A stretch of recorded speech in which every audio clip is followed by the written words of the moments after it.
The city of Santa Ana is a very diverse city. It's composed largely of working class Latinx families who migrated here from their homeland to seek a better life.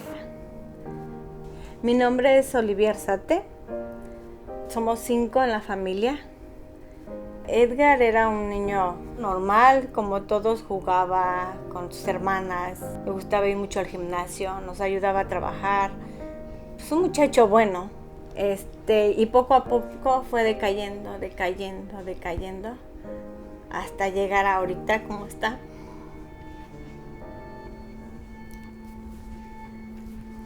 Acusan a la policía de Santa Ana de presunta brutalidad policíaca tras una golpiza que le propinaron a un joven latino al que amenazan con la deportación. Yo he visto ahorita muchas que han matado a sus hijos. Afortunadamente al mío no lo mataron, pero me lo perjudicaron para toda la vida. Para toda la vida, porque él era un muchacho fuerte, guapo. Y verlo ahora como él está, que anda como homeless en la calle.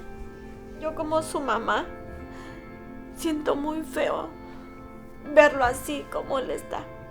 Santa Ana Police Department remains one of the most deadliest police departments in the state of California. From 2006 to 2016, Santa Ana has had 35 fatal shootings. That's more than 70% of all California police departments in the state. I also think one of the other reasons why police departments and officers use excessive force is because hardly any of these officers are even held accountable. Yo lo que quiero, que castiguen a Booker. Yo quería que castigaran a los 5 que estuvieron involucrados, porque no nomás Booker fue el que golpeó a mi hijo. Porque si ustedes ven, él se entrega y llega Booker y le empieza a pegar, y entran los otros 3 y le pegan hasta que él ya no se movió. Since the uprisings and the protests and the death of George Floyd, this has caused a national dialogue to happen in all cities across the country.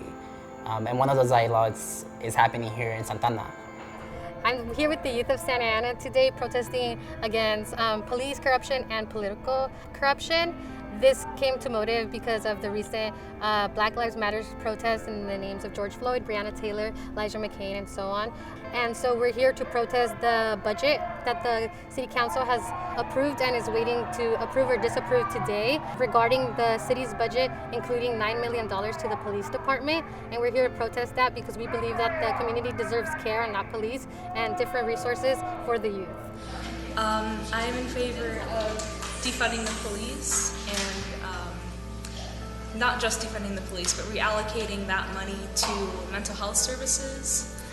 It makes no sense to defund the police, so it makes sense to work with them and to continue providing excellent public safety. The police budget realignment, thumbs up, makes sense. In this police budget, you know, the increase, a lot of it was a workers' comp increase, a lot of things just to keep the police department sustained and the level of service. After about 100 people spoke to the City Council regarding the increase of the Santa Ana Police Department's budget, the City Council members voted 6-1 approving the $3 million increase for the Santa Ana Police Department.